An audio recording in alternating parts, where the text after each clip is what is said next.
Hello and welcome to this exploring session, the second exploring session looking at King Darius. There we are. I don't know if that worked. Thing. I'm not playing the king, but there we are. Not now.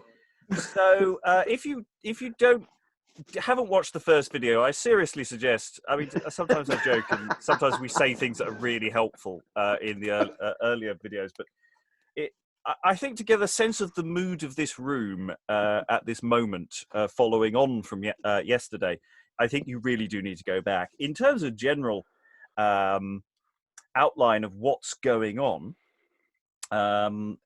King Darius has had a supper party for some other kings.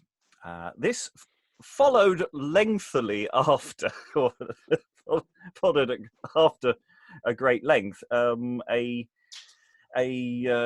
series of discussions, not even discussions, arguments between virtue and vice characters at some length. The question that we've really wrestling with in this session, and I kind of don't want to lead the witnesses too much before we finish this play, is what this play is trying to do and also what this play is doing. What is its tone? What is its function? What is its purpose? And what do we do with it? With much mirth and hilarity, I hope we will get some answers to that question, or maybe just an awful lot more questions. Who knows? We didn't know where the last session was going to go, and I have no idea where this session's going to go either.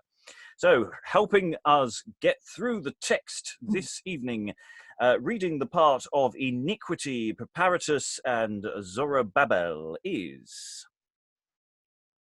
That's me. Yes. Yeah, I'm a Stephen Longstaffe, a scholar of early modern drama based in Lancaster in the UK. And reading the part of Importunity and Agreeable is... Liza, actor and singer in London. And reading the part of Partiality and Anagnostes is... I am Greg and I'm from Berkshire. And reading the part of Constancy and Primus Stipator is... Good evening, I'm Rob and I live just outside Ely in Cambridgeshire. And reading the part of Charity and King Darius himself is... Good evening, my name's Heydn McCabe and I live in Suffolk in the UK. And reading the part of Equity and Secundus Stipator is... Lynsey Beauchamp, I'm an actor currently self-isolating in Norfolk. Okay, and I am your host, Robert Crighton, who will be reading the occasional stage directions and generally trying to keep everything moving forward, as it were. We have, at the beginning of the text, we had an indication in the printed text that this play could easily be played by 6 people. It can't really. It can be done by about 7 plus some attendance. But today we are with 6 readers, and we're going to see how well that goes. And we'll see if that is possible and doable this evening. We are pretty much exactly halfway through the play. King Darius and the various kings, as he's invited to dinner, have all exited. And we have the re-entrance now of the vice character Iniquity, who cometh in singing. Singing is optional. So far, me, I miss a note.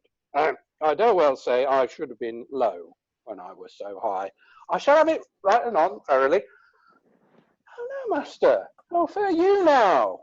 How do you do since I was last with you?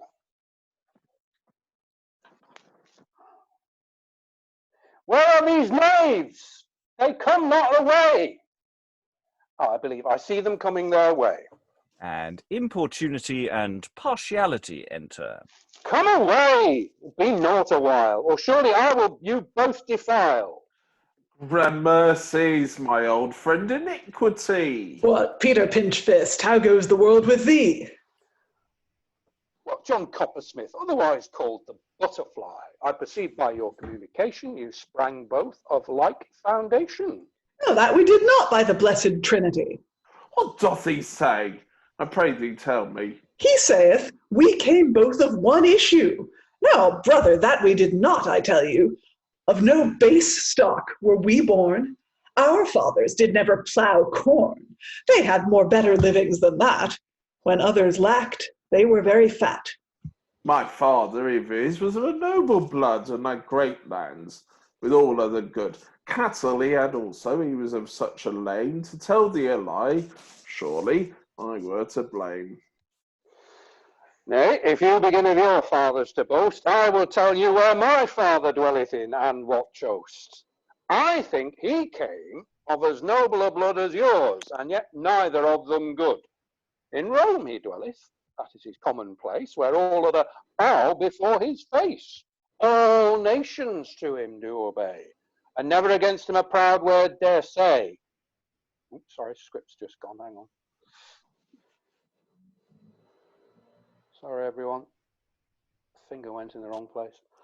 All nations do him obey, and never against him a proud word dare say. I warrant you, his lands are very great. He doth poll poor men, and liveth by their sweat. He hath as much lands, I warrant you, as lieth between this and Southampton, I tell you. Every house that standeth between this and that are his. By my troth I say, I care not what. Thy father is not to be compared to mine. Truly, I would I were of that kin. I would surely spend the clothes off my back on that condition. I were of such another stock. It is but a lie that he doth thee tell. I warrant thee, and that I can tell. Thinkest thou he could have so much good without he hath polled Christian blood? Why, man, he said he was the Pope. If he were here, I would hang him with a rope. Why dost thou my father dispraise? Get thee away, or I will thee displease. Why? Thou sayest the Pope is thy father. So good as he is, thou wilt be never. All at his commandment are, and against not to move they dare. Tell me now, how do you like him? You think I was but of a base kin, thou knave. He will bring thee in awe, and yet by him I do not set a straw. A good child in the meantime thou art. Tush, tush, I set not by him a thought. But I pray thee, who is that I see here? He hath now put me to great fear. I'll be gone, I will not tarry here. Nay, thou shalt not yet be gone. Let him, if he will, in hither come. And they are all terrified of the potential entrance of Equity, and after yesterday, they may have good cause. Various interesting little things. It's again this constant thing of really pointedly saying it's your cue to come on every single time. It's like they're working in a place which has no line of sight, or it's a joke. That's being deliberately played. I mean, we've had mentions of Peterborough, and now we've had Southampton. So, in terms of measuring distance, so it's it's suggesting that this is possibly set somewhere between the two. So London, probably. And the fact that we have, they effectively explain the joke after the joke is done in that sort of interesting way. Yeah, what do we feel is going on here? What's the business here? I guess the Pope is the father of the vice. The Pope is the father of iniquity, because as we all know, Catholics are corrupt and evil. Within the logic of the play world. Within the logic of the play world. In real life, they're all very nice. But yes, but I'm not sure if it's the best written joke in the world. Is it supposed to be a good joke? I mean, that's the thing. Is it's played on variously in different ways. But it's often. Sorry, go on. Yeah, no, go on. Often, I was just off on another tangent. That often the vice's father is the devil, And when the devil is on stage, they have a father and son or a boss and servant relationship. It would be just like this weird ass play to bring the Pope on stage and probably have him have a food fight with King Darius or something.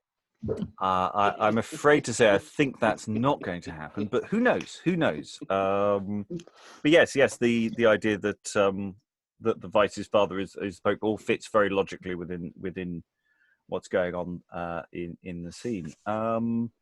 Any additional thoughts at this stage? Bit early, I know. It's a bit early in the session, but it's okay. Here cometh Equity. So I'm sure there's going to be lots of fun business coming on here. Why? It is here. It is he that was here before. We bade thou shouldst come here no more. Will not yet this gear be amended, nor your sinful acts corrected? O false people and ignorant sect, which to God at all hath no respect, will you forsake sins all at once?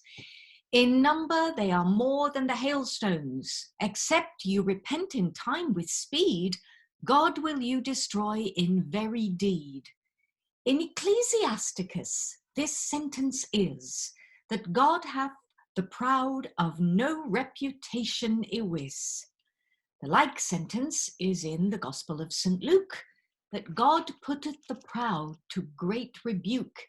He scattereth them that are proud of heart, and in their pride he will them private.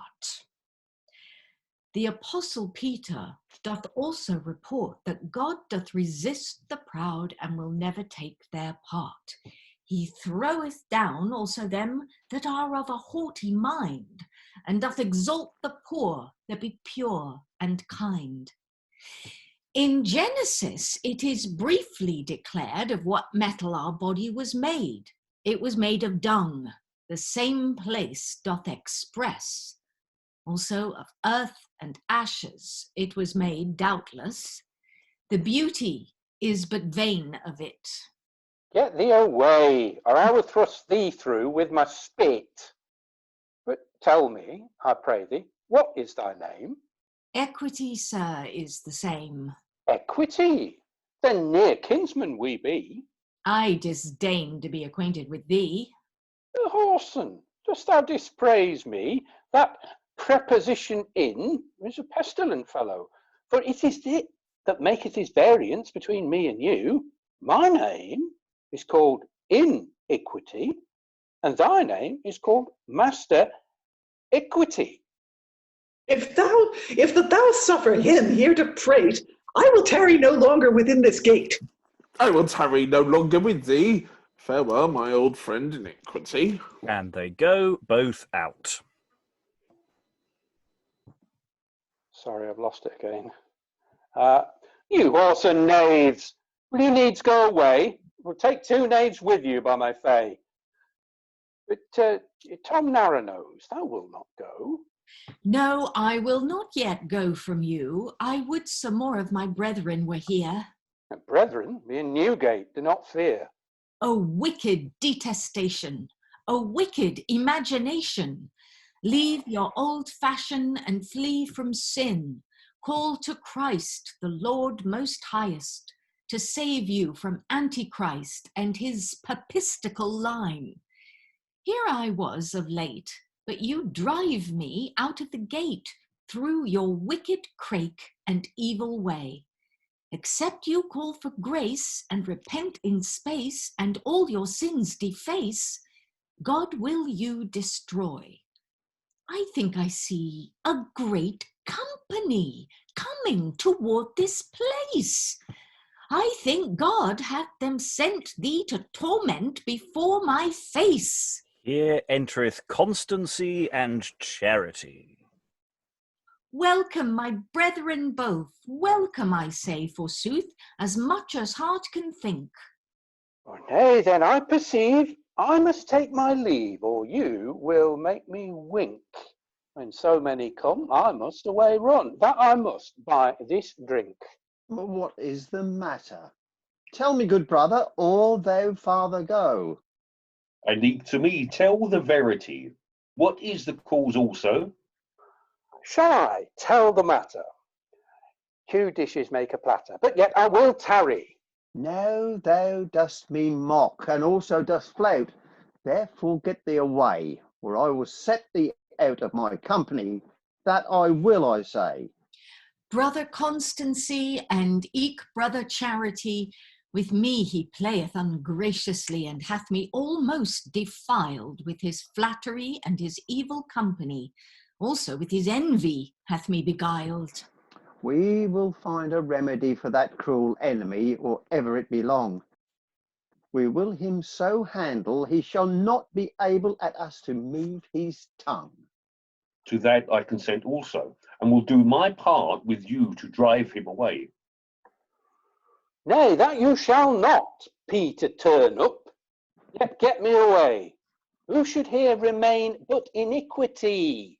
I tell thee plain. For thee I will not hence, for thy prating and great boasting I will thee recompense. He casteth at Constancy. Have here, Tom, a piece of brass pan. Go carry it to thy mother. Tell her that I say, you shall have no more of me, if thou wert my brother. And here, Nick Candlestick, here is for thee a fig. No better thing I have. The mother go to tell, the fig go to sell. Do so as God me save. Oh, sorry, having terrible trouble with the script here.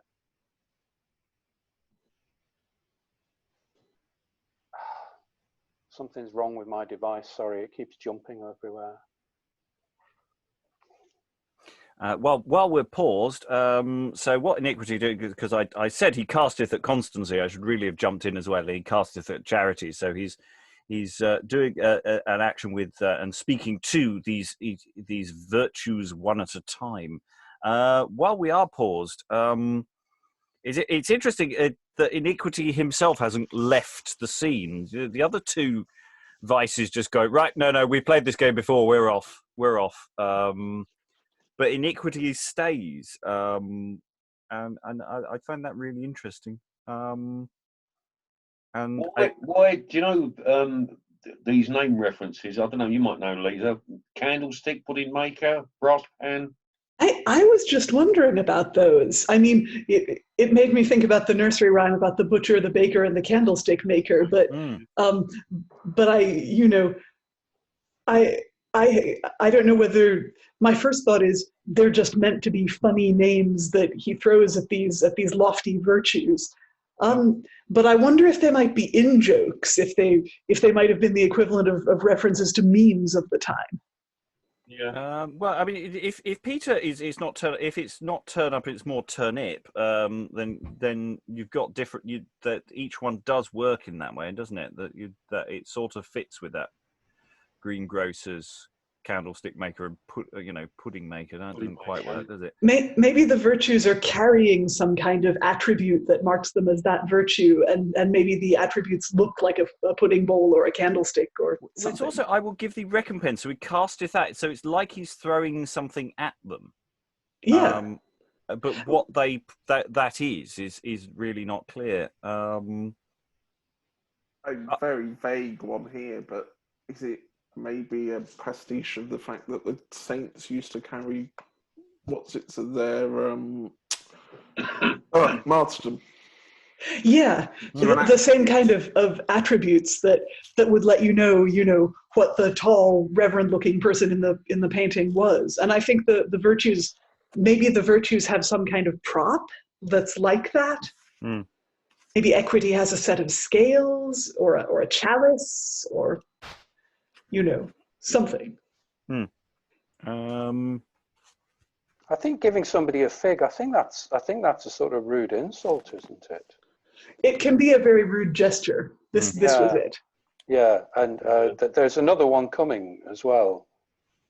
The next couple of lines, there's probably a rude gesture involved with that one. Yeah, I mean, I've got in a reference here. The stage properties are expected to be something like a piece of a brass pan, a fig, a taper, beads, for this little sequence here. So it does seem that there is other people have thought that yes, some props are necessary. Though in precisely how it works, it's quite difficult to tell at this stage.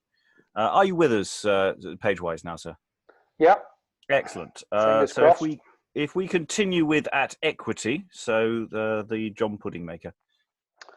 And here, John Pudding Maker, here is for thee a taper with a pair of beads.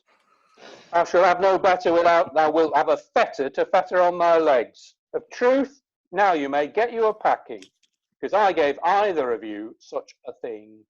But tell me this one thing, I pray you heartily. What's the thing you will give to me? Thou fool, if thou think it good, hold thy peace and boast not thus of thy blood. The scriptures to thee they did show how thou shouldst fear God, and of him stand in awe. But thou dost here by thy riotous living, by thy testing, thy sporting, and also thy mocking, flout and deride Christian folk. Why, man, which is yellow. What is yellow? I pray thee tell me, for methink thou dost flout daily. Well, yolk of an egg? Oh, thou false fiend! Thy life for men, and God will thee send his mercy and grace, that thou mayest with love, as it shall thee behove, sit in heaven above before his glorious face. He doth here but mock and spoil Christ's flock full cruelly. He doth deride and scorn these that were Christians born, full grievously to see.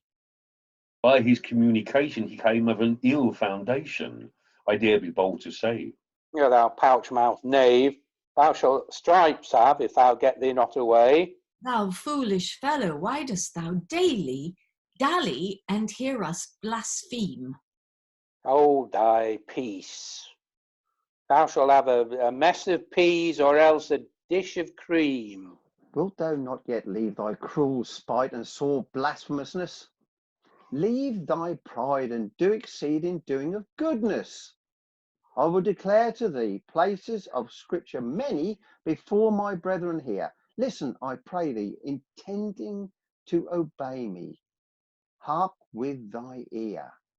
God doth you abhor all other before which work so ungraciously, except you repent and your sins lament, he will you destroy.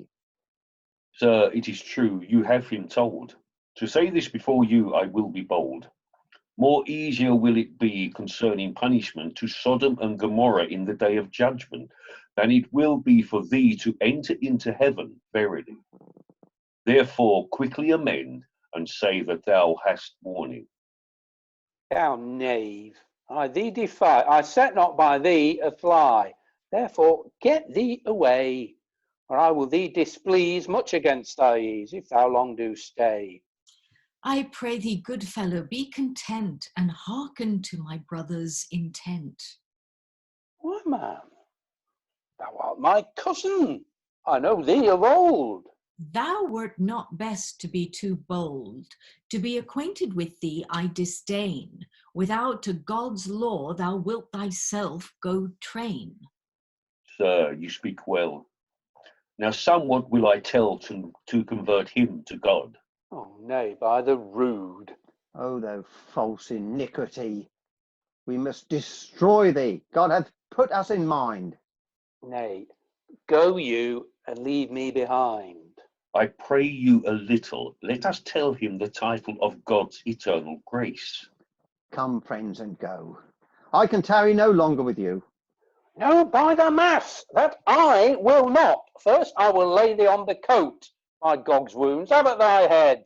Defend it now, I will give thee an egg. Leave thy swearing, thy mocking, thy taunting, and all thy other game. God hath prepared for those a reward that do blaspheme in his name. The prophet Zachary did see, I tell thee, a book in the air, 20 cubits length, 10 cubits breadth, being for them prepared that falsely do swear his neighbour unto, and doth not God regard. Matthew also doth say, cursed be they always that swear by anything, by hell or heavenly wis, because in the power it is of that heavenly king. At all thou shalt not swear by thy head, nor yet thy ear put of God stand in fear. You do him well instruct to guard him to conduct, but all is in vain. His brittle nature and his ancient stature doth still in him remain. Such a froward fellow, I do assure you, I did never see. Therefore I pray thee, without any remedy, to God for mercy flee. Oh, hence, you whoreson knaves, I would you were in your graves. Then should I be at rest. To get me away without any delay, I hold it best. Farewell, by my truth, I must go to the south to seek my fortune. Farewell, again I say, I must go my way. My mother is within. Nay, soft, I pray thee. Away thou shalt not flee, till I have told thee more. Give ear a while, and hearken to the style that I did show before. I will not tarry. Farewell, gentle Harry, I commit thee to God. Nay, yet soft. Away thou shalt not haste till thou have a sharper rod. Wilt thou not regard the Lord, nor his reward, nor him obey at all? For thy wickedness and ungraciousness thou shalt have a fall. Yea, that I will not, for 40 pence. I'd rather than my knew nothing I were gone hence. We shall never have a bone setter, I suppose, if that I fall and break my nose. I will keep that joint while I have it, or else by my troth I may go turn the spit. Thou foolish fellow, wilt thou not yet obey God the Lord and on him stay? As my brethren before here have declared that there is a vengeance for thee prepared. For thy wickedness and deceitfulness, hell fire is thine. Nay, it is not mine. It is in the devil's government without my admonishment. I do not command him what he hath to do. Yet wilt thou not leave poor men to deceive and spoil Christ's flock? Here thou dost them pull and make them so dull as ever was a block. Leave thy folly, thou cruel enemy, and flee from thy vice. Flee to God and his just rod, and leave thy enterprise. God turn thy mind and save thee from the fiend.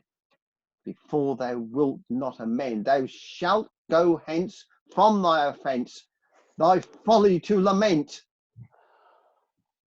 Nay then, I will give you no bread and butter. Here, take some, it will make thee to scutter. I will call my mutter. Thou let me alone. Of truth, she will make thee to groan. She is such a pestilent woman as is not hence to Our Lady of Bassan. She will make thee repent that thou dost say, and make thee for fear take thy heels and run away. Take heed how thou comest in her hand. If thou do, thou shalt never come of her band. Oh, get thee away and make no more ado. For if you will not, I will compel you. You do well. God's blessing on your heart. We will surely put him to smart. That is right and just for to do, in the which deed I consent to you. And here somebody must cast fire to iniquity. For thy wickedness thou shalt have this, as thou hast deserved for thy doings awis. Get thee away and tarry not here. Nay, I go to the devil, I fear. And he goeth out. Okay, let's pause there. Constancy's really interesting. I've written a few notes about his particular style, along the lines of hellfire, damnation, and the power of Christ compels you.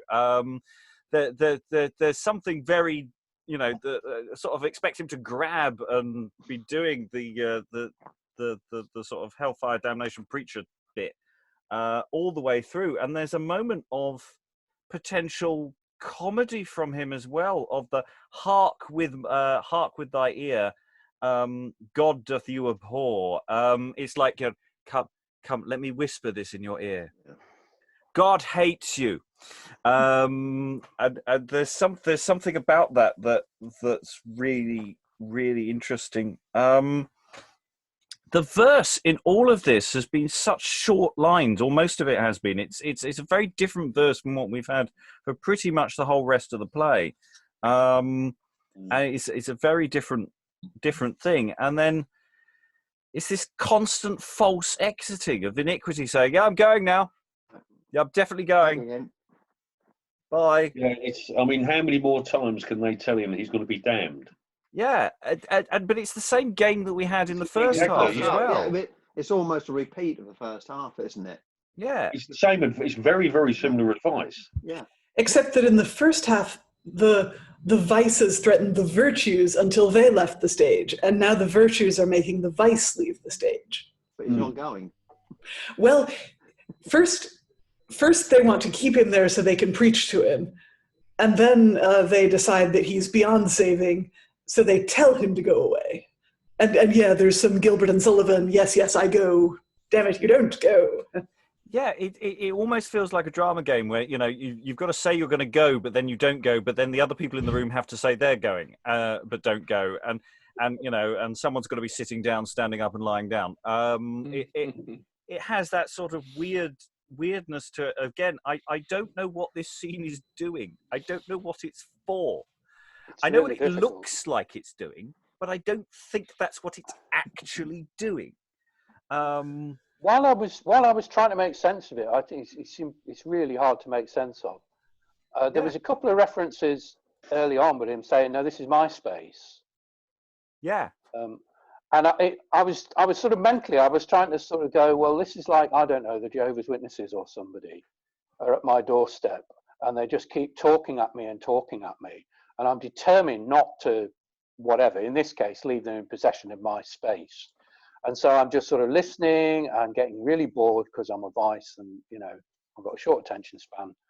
And occasionally I'll sort of come back at them with some kind of preaching of my own, which is a sort of parody about, judgment from my mum or something like that. And then there's a sort of standoff with it. And then in the end they go, oh, well, fireworks it is then. And yeah. Do some kind of Dr. Faustus crap on me. So that was the only sense I could make of it. But it's a bit like that Joker's wearing thin. We were all sort of killing ourselves with it yesterday, Aha, anti-drama, ho, ho, ho. And it's like, okay, well, this is another one of sort of 15 minutes long. Yeah. I mean, that's the only game I could think of. Is in some sense, the Vice has got the space, and there's all sorts of stuff going on maybe that we don't know about, or that we could put into it if we were doing it. And in the middle, you've got these kind of sort of, social media sort of scolds who are just totally implacable, and they eventually win. There's one corner that made me think of some staging where at Iniquity's, one of Iniquity's many attempts to leave, I will not tarry, farewell, gentle Harry, I commit thee to God. And Charity and Equity gang up on him and keep him. And I'm assuming that they block the exits because the next bit reads like Iniquity staring off the edge of a raised stage and wondering if he can jump. Saying, we shall have never a bone setter, I suppose, if that I fall and break my nose. That there's, he's looking for ways out where there isn't one. Yeah. And or maybe he's trying to climb out via the balcony. Who knows? Yeah. I mean, it's just that way that Equity, especially with the first stuff, there's some weird image in my mind. Equity just comes in on wheels and just keeps moving at you, and you just have to keep moving away. I mean, it's a machine that's just spouting homilies at you, rather than actually a human being. And I also wrote down Pepe Le Pew. It's always moving at the same steady rate towards you, and everyone just has to keep moving away. I'm trying to figure out what Equity would chant if they were a Dalek. Resistance is futile, perhaps. All 66 books. I think Constancy would be excommunicate. Yes. Oh. Because the Constancy, as I say, he just seems to be so absolutely so aggressive, and hell, fire, and damnation. It's just in comparison. And then I say that fire. It's like here somebody must cast fire, because how do you get them off stage?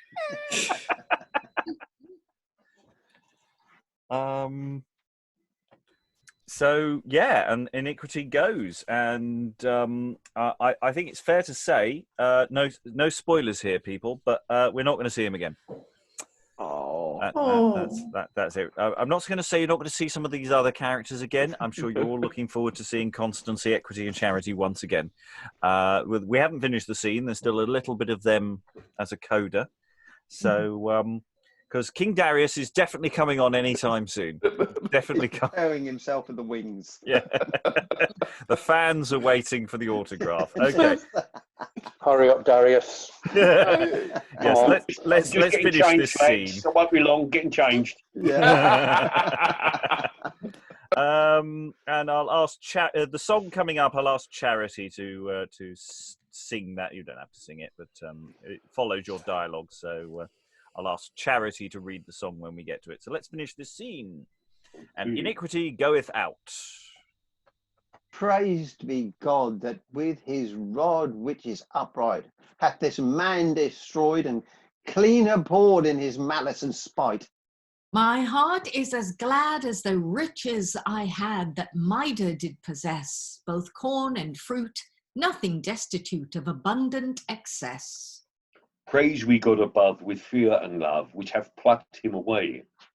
Let us, I pray you, praise him and magnify for ever and aye. And to that I consent with my full intent to laud the Lord, which from error hath us all saved by his precious word. But God will preserve them always from harm that in him do trust, so that they will trust in him still, and not in their froward lust. Let us therefore sing joyfully in tuning our Lord God to praise, which doth his defend and grace them send to walk in a godly way. To it I will consent, with my heart wholly bent to sing to him, Lord. So will I gladly sing with you to the praise of God. Sing we together both now and ever to praise the Lord and King, which hath us saved from the cruel hatred and from his flattering, and hath him subverted and also tormented to his great pain, which was so evil, more wicked than the devils who flatter and disdain. But now he is gone, of his wickedness is left none, but it is flint and away clean. So is his error, his malicious and terror, to his damnation and pain. Let us be gone out of this place. Come, I pray you, let us go apace. Let it be so, as you do say, and let us go together away. We will go. Come, I pray you. We will go gladly with you. Come, let us go, and make no more ado. Okay, it's still funny. It's still funny.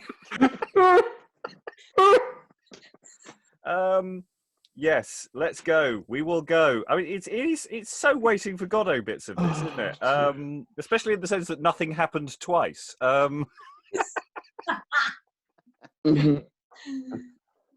Okay.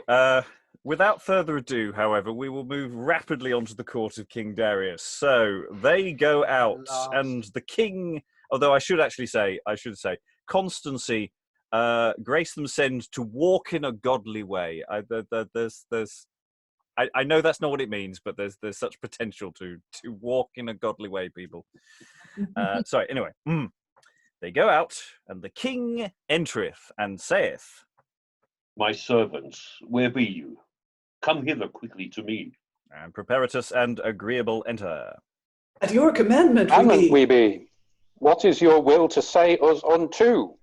Go call my lords hither to me. It shall be done as you have said to me.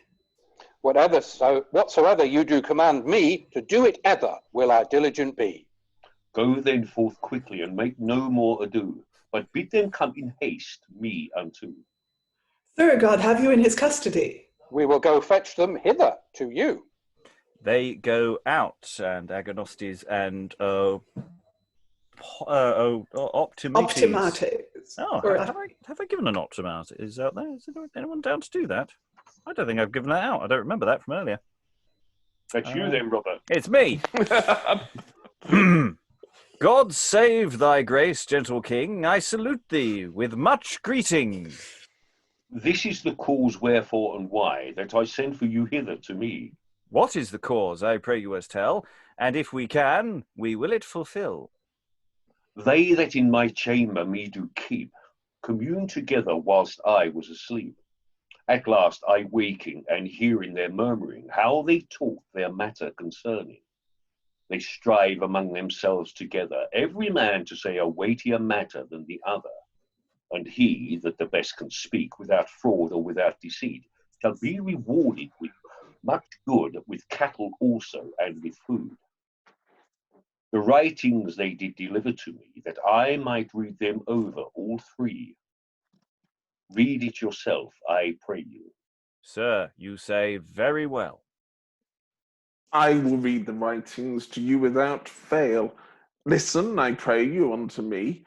Then you shall know the effect of them all three, whose sayings is found the best and true, with great good King Darius shall him endue. He shall have the ornaments that here follow, and the others leasel through their great folly. He shall be endued with purple and gold, and with golden cups also, not old. A chariot he shall have with golden wheels, the body thereof made with steel, and next to King Darius shall sit for his eloquence and goodly wit. He shall be the king's familiar friend, and shall sit by him to his life end. The sentence of the first man is this: wine a very strong thing is. The second also I will declare to you, that the king is stronger than any other thing verily. The third also I will declare. Women, saith he, is the strongest of all, though by women we had a fall. Their minds now I did you tell, but above all things truth doth most excel. Now, let them be called hither, let them come in together. Come, sirs, tarry no longer here, but before us do appear. Tell by mouth the effect of them, and to us show of them the mean. And Stipator, Primus, and Secundus, and Zorobabell enter. Salve! Baby, Vir inotissime. O King, King, we salute thee. Declare your sentences here by mouth, as you have showed them by rote. Amen. Is not wine very strong? It doth deceive the very tongue of it. Indeed, somewhat I did speak before, but now in my memory I have a little more. Well, say what thou art able, but see that it be no vain fable. Go forward in your matter, and do it tell. God blessings on your heart, you say very well. Tell us now what thou hast to say. The understanding it taketh away and maketh him careless and merry, I say. No heaviness at all, it maketh him remember that drinketh it. I do not dissemble. It maketh a man to think also that the thing which he goeth about to do is good and honest, whereas it is not so. He never hath memory of anything. It maketh him forget that he is a king, nor that he doth govern or is in authority and hath all things in his custody. When they are all together drinking, they do not remember amity nor any other thing, but as soon as drunken they are to slay their friends, they do not spare. Out they draw their swords, they care not where to hit. Thus, wine maketh man to have a small wit. And when from the wine they are laid down, they cannot tell afore what they had done. Judge now, is not wine the strongest which maketh man unwitty and unhonest? Hath it not a very great strength that causes these to be done at length? Well, now hold thy tongue, I pray thee. Let the next tell his tale to me. Do as the king had thee commanded. Let it be so as they have thee bid. I did to you declare, and now I will not spare to tell my matter to you. The king is very strong, and all are in his hand, that in his realm continue. All do him obey without any delay, that dwell in his chostes. He hath armies great, corn, cattle, and meat, and eke abundant hosts. How say you, is not he the strongest, which doth conquer and govern both man and beast, the land, the sea, and every other thing? Then strongest is verily the king, for he hath dominion over them all. Both man and beast are at his call, and what he commandeth, that is done. If he send them to war, they are quickly gone. They break down hills and towers, and slay also higher powers. They themselves are slain also. Beyond his word they dare not go. If that they get the victory, they bring it to the king by and by. And likewise they that till the ground, when they it reap, they bring it to the king round. Tribute to the king they restore, all to him they bring both less and more. If he bid them go to kill, they go about it with a good will. If he command them to forgive, they do it and their cares relieve. If he bid them go and smite, they go about it and care not where they hit. If he command them to drive away, they do it without delay. If he command them for to build, they do it, and their labour to him yield. If he do bid them for to break, they do it, and that with much wreck. If to plant he do command them, they go about it like obedient men. The common people and rulers also are obedient to him wheresoever they go. And the king sitteth down in the meanwhile, eating and drinking and taking his will. All to the king must obey, and leave his own business undone alway. Judge, is not the king the strongest now? And we're just going to pause there. We've got through two of the people. It's like suddenly a play's started. It's like they do the usual introductory opening. Let's come in. Let's go. Who's coming on now? Business, and then it's like there's a plot. Oh, don't be foolish. I know it's a bit late in the day, but. And there's 4 pages left. Yeah, there isn't much left to go, but this is late declaration from this constituency has definitely got something happening. And actually, that first speech by the Stipator is actually quite good. I quite liked that one about drink.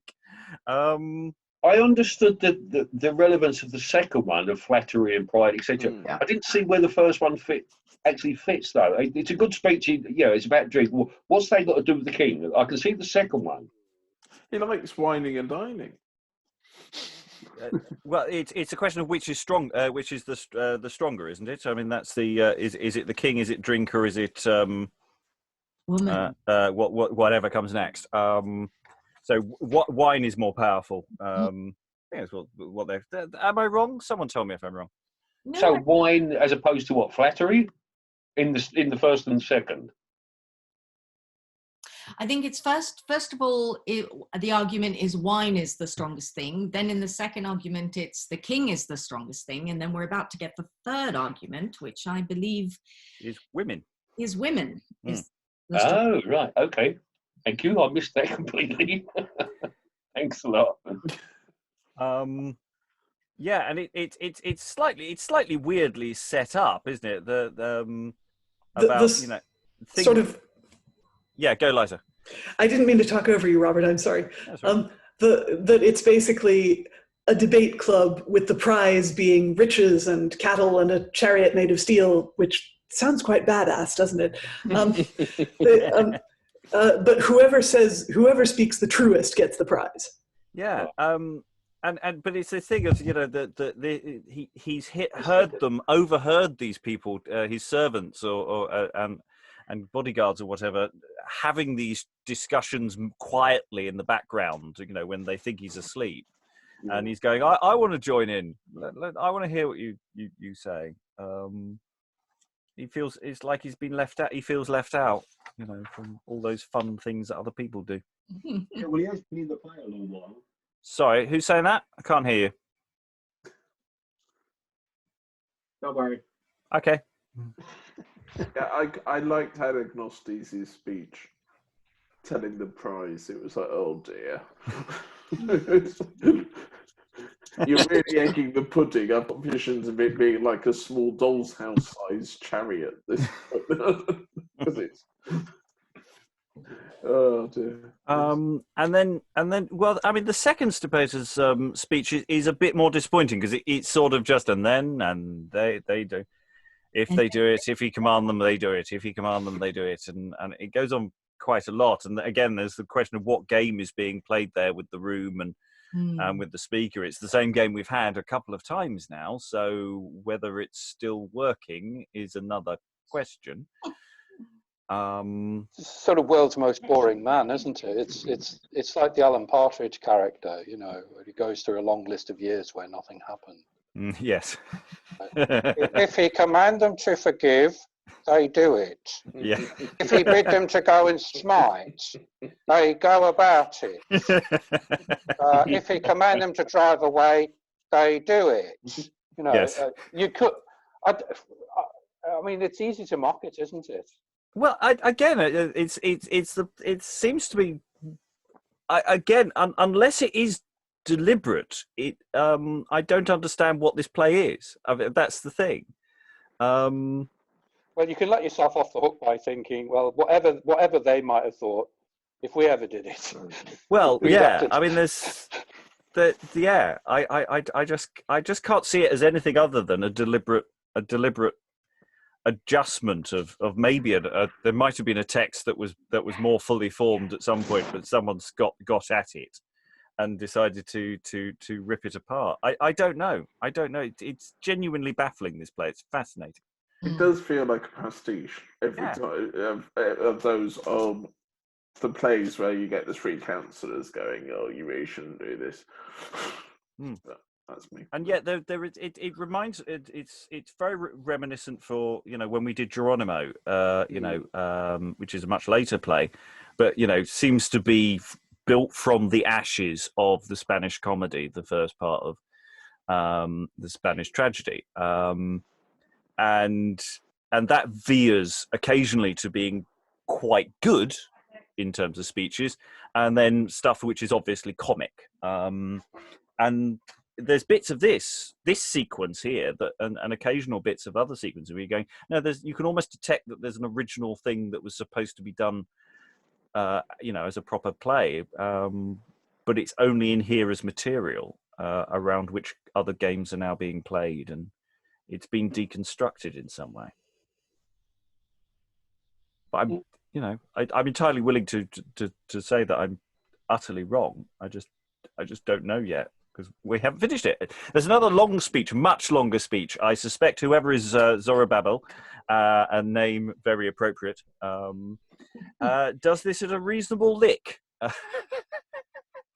Good luck. My motivation is I want to get through the bloody thing. Yes, think of the bar. Think of the bar. Think of the bar. Yes. The king is mighty and vehement, and wine also. Oh, is it me starting? Have we got to that? No, I think we're Sorry. Sorry. Oh yeah, sorry. There is a lead in. There's a lead in. Sorry, King Darius first. Darius, yeah. Hang on, one sec. Now tell thy tale, Assam too. Stand together, you two aside. but of your purpose you are both wide. Declare to us, I pray you now. In your 2 sentences, there is no effect to them at all. We have no respect. The king is mighty and vehement, and wine also well spent. Yet of a woman I take in hand, and in this sentence my faith shall stand. It is not the king with his mighty host that ruleth and governeth in every coast.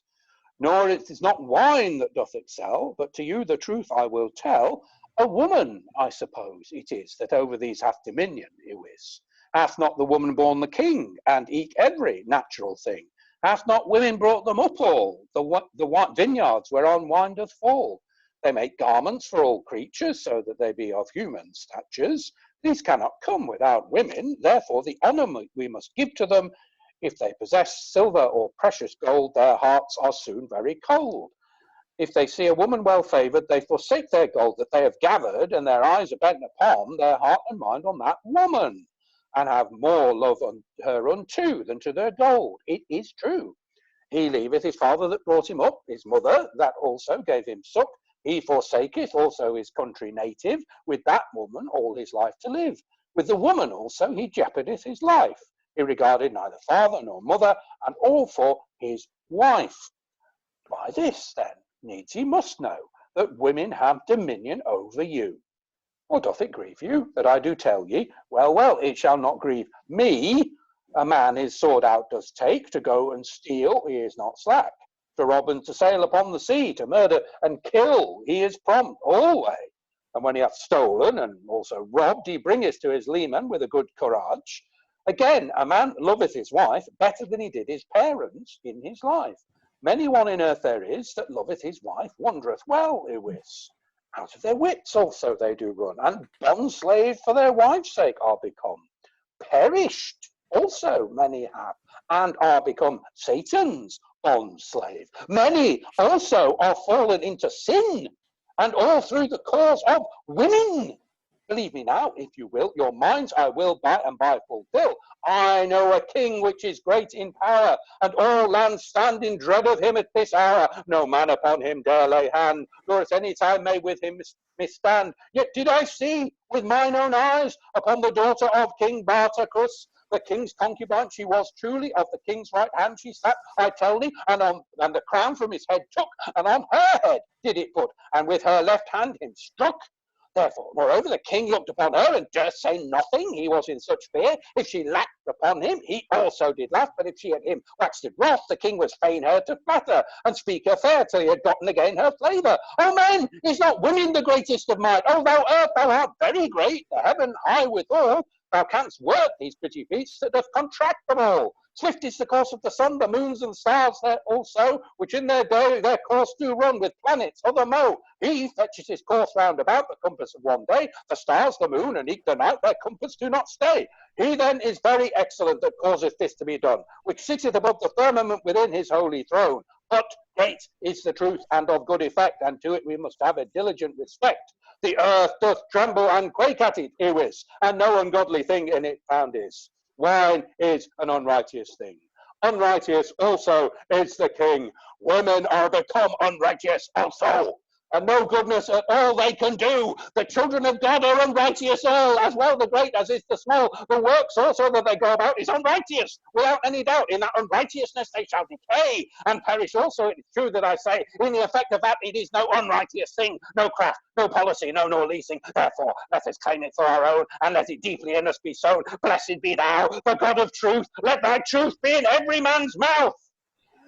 Oh, it is a great truth thou hast us told, to ask of the king what thou wilt, be thou bold. Thy sentence is great and very curious, and to us at all, it is not grievous. Ask thy reward now, I pray thee, and thou shalt have it given to thee. Thou hast won of these the victory, thou shalt have it rewarded to thee. And what thou wilt, I will thee give, and thou shalt be my friend as long as thou dost live. Thou Do you just do the bell? No, that was me, Doro. Oh, okay. Thou shalt be my familiar friend, and live with me till thy life's end. Besides these that are written here, thou shalt be contented for this gear.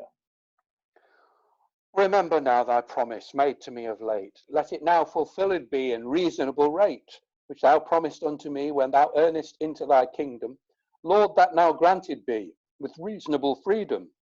Jerusalem thou didst promise to build up every whit, and all that therein were amiss restore again to it. Send again the vessels all, the jewels that were taken, as well the great as eke the small, which were cruelly shaken. Of Cyrus also separated, when in Babylon he offered, thy mind was to build the temple again, which the Edomites brent without fame, when Jerusalem was perverted and grievously tormented, and of the Chaldees dejected. That, O king, I do desire, and with my whole heart do it require. Perform thy vow, therefore, which thou hast promised heretofore. I praise thee wondrous well. Thou shalt have that which I did thee tell. Now, sir, we must depart away. God have you all in his custody, I say. And the various supernumeraries all exit. God prosper your journey and send you good success, and save you from your enemies harmless. Do you intend to tarry here? What is your will to do? I pray you, tell it us unto. Gladly, sir, would we go away to tarry here, we will not delay. Come then, let us go hence, I pray you. We are content so to do. And at that moment I feel they do not go. Should be the stage direction there. But in fact, they do go out. And yes, ladies and gentlemen, we have finally reached the bit of the Bible that this is vaguely referring to. It's mentioned at the top of the script, of which the bit in the Bible basically discusses at some length the planning application for building of the temple. And vaguely contains some of the other stuff here, but not really very much of it. It's shall we say a somewhat wafer thin adaptation of a tiny nugget of the Bible, as far as I can tell. I mean, I don't think that. Yeah, it's this exiting and entrancing and exit game. I wonder whether Zorobabell won just simply because he did the longest speech. Was it measured in feet? I think the king was just glad to get rid of him. I wondered at the end of that long speech for Darius to go, pardon. Sorry, what? There is at least one point in the speech where there is a pause, sort of there. Like the "Doth it grieve you that I tell you?" It's almost like there should be a response from the king or something in there. That there is a little more room for manoeuvre than we went for just now. But again, it gets very repetitive. Some of it's very good, and then some of it is less good. I think is the kind way of saying it. We're not quite at the end.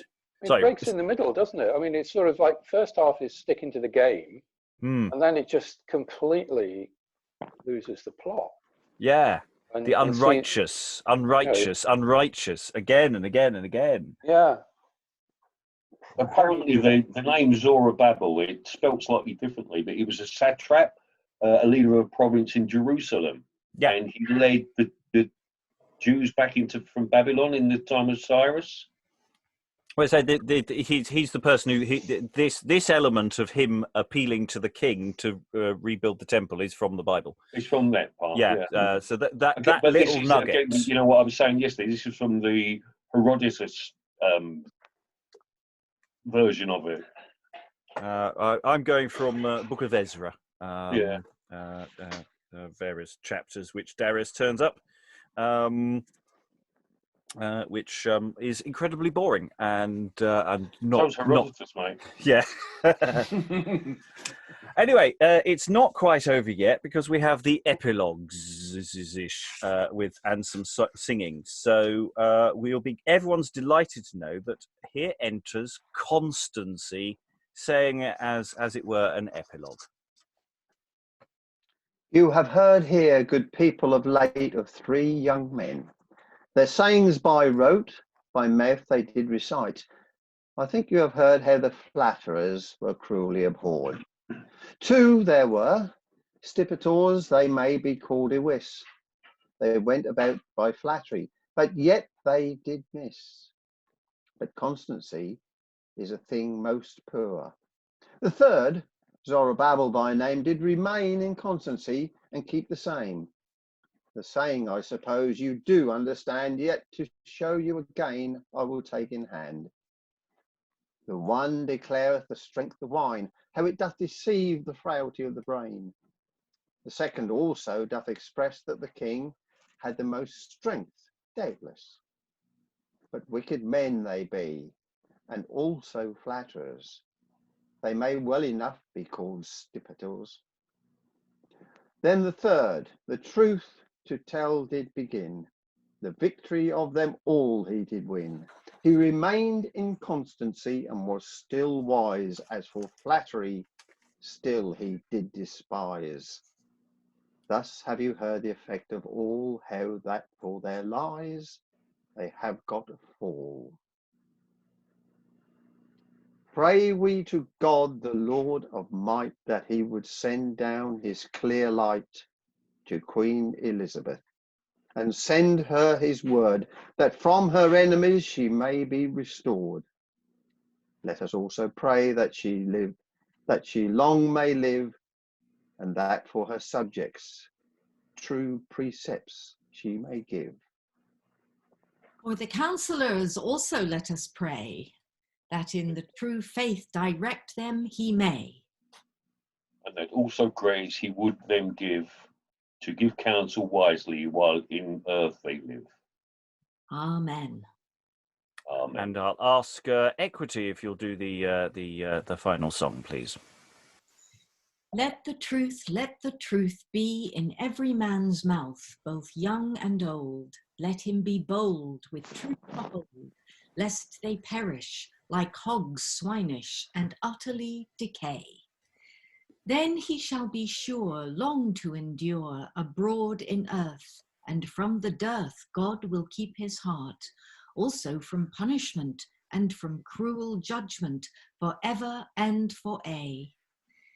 In constancy remain, let no venom you stain, but flee it quite, and the right way hit, spurn not against the prick, but be humble and meek, and for grace seek, to the living God, I say.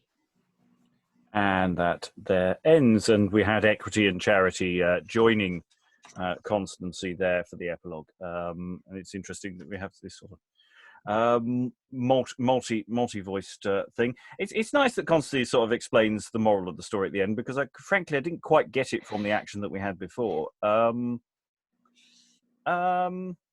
So Zorobabell is remained in constancy. That's the connection. That's the connection with the other half of the play.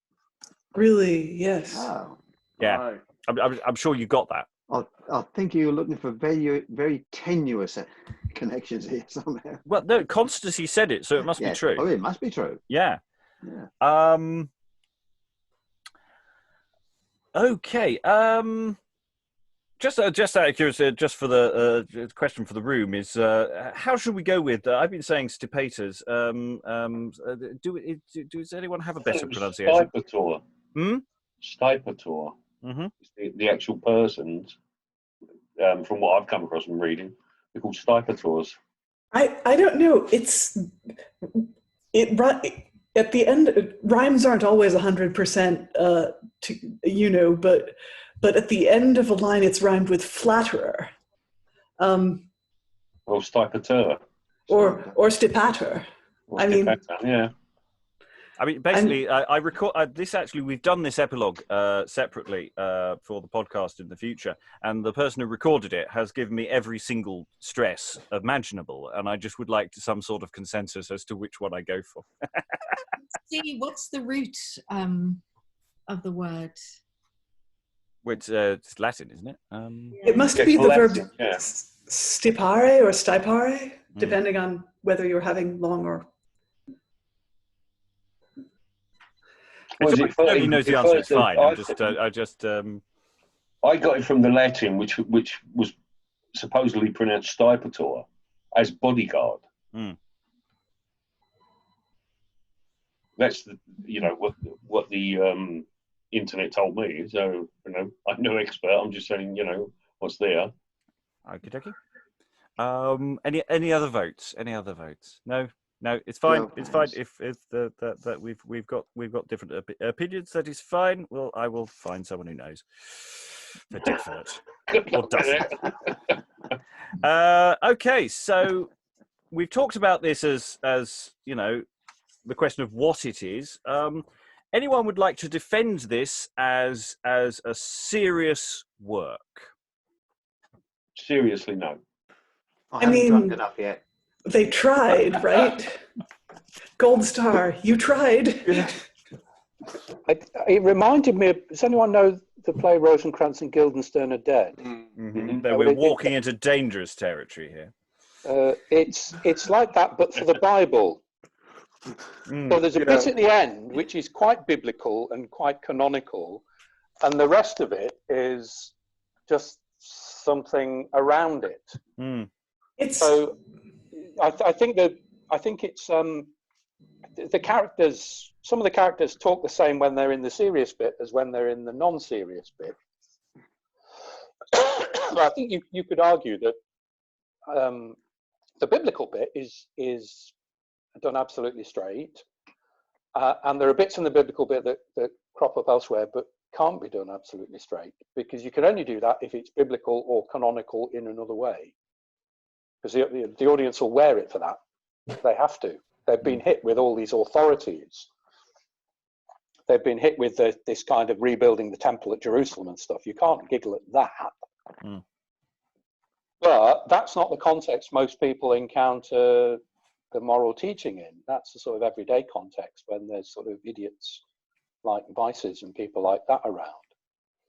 So it's possible that you could do it by just completely shutting everything off at the end. But before that, there's a sort of dialogue or dialectic between characters who are behaving as though they're in a serious play and characters who are behaving as though they're not in a serious play.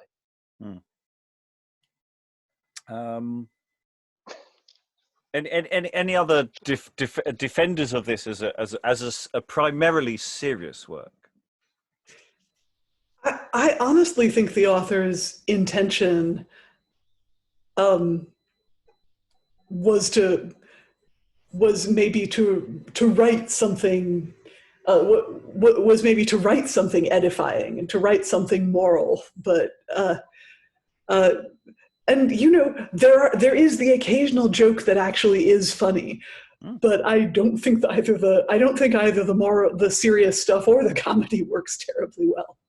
Well, I mean, I don't think the jokes. I mean, some of the jokes are fine, but when it seems there are moments when it is, it's clearly someone can actually, can write dialogue and can write things. It seems that a lot of the time they're deliberately not. That's where the humour seems to lie, and that there's these absurd exchanges of repeating the same thing again and again. And I can't see that that's being accidental or, so I just... And the other question I think is to ask is, why was this printed? I think, okay, I've got a theory that I just thought of, so it's probably bollocks. I think we're all allowing that as a massive possibility with everything we're saying. Okay, my theory is that the author was a person of enough status and means to get their work printed, and not necessarily someone socially high, just maybe a priest or a schoolmaster or someone with some status, and I think maybe if this ever got staged at all, I think they must have cut the hell out of it. And I think the author must have been determined to print every word of what they wrote. I mean, I absolutely take that, but I'm not sure. I think this feels to me like gathered bits from, you know, an evening in the theatre, which were put together, not necessarily coherently. I mean, way back at the top of the play, it says, a pretty new interlude, both pithy and pleasant. So it's being described as an interlude, I think, and it certainly contains several interludes. And this goes also back to the thing we talked about yesterday, which is about, so hath our actor thought it necessary by a preface. We did find that's definitely author, by the way. Is it author? Yes, Okay. that's my bad. Ah, okay. So, well, that then I was going to say, if it was actor, then it might be that there was a particular actor who was playing Iniquity who, you know, enlarged his part as several performances went on or something like that. But if it's definitely author, then that's wrong. Well, I mean, we're talking about it feels like the kind of thing you just put on the front of plays, because if we look at the printing at exactly the same time of Albion Night, of which we only have a fragment, that is described as a merry play, both pithy and pleasant. Mm-hmm. And it's described as a play rather than an interlude. There it is described as a play, but interlude is a very interchangeable term. I mean, that's the thing, is everything's called an interlude potentially. Well, lude is play anyway, isn't it? Yeah. The root of. So it's a play between things. But I mean, I mean, we do have disjointed we've done other interludes in these sessions and in other circumstances where there is a certain disjointedness between sort of, shall we say, A plot and B plot. Nothing to quite the extremity of this one. You know, the prologue makes a massive thing about, you know, this is the plot, and there is nothing in that prologue about iniquity, charity, and going on for anything like that. You know, it's not even hinted at. And then we get a little bit of Bible that is, you know, sort of accurate. I mean, the bit with the meeting of the kings, etc. There's a little footnote in the Bible there. You know, that is from a source. There was a meeting.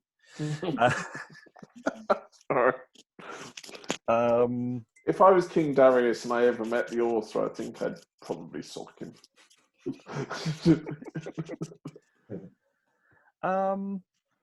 Yeah. So, any final thoughts? Really, I mean, I don't really want to say. I think I know how I would do this if we were doing this today, and that's with a first half demonstrating another morality or other morality material before presenting this, so that people have some idea and chance of trying to judge it on some sort of merit. But until we really know what it is, I don't know what to do with it. It's answers on a postcard. Anyone watching this video, your thoughts are frankly vital, because I don't. But anyway, last thoughts around the room then. Rob, any thoughts from you about all of it? You've been here since the beginning. About all of it. The only thought is I still haven't got a clue what we've read.